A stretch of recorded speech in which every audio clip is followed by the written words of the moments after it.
Sabihin mo sa akin, Si, bakit kayo nagkakagulo nung nakaraan? Magsalita na kasi kayo. May gagawa kang makialam. Pinapahirapan niya lang sa CN eh. Nice room. Nagawa mo dito. Kaya na pala ni Kiefer. Ba't si Yuri? Umaasa pa rin siya.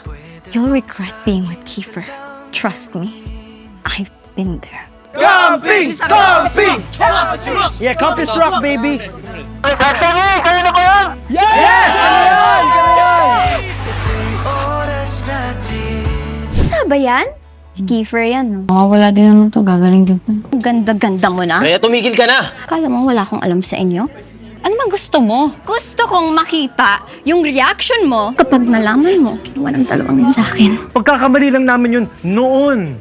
Why do you even need to know about it?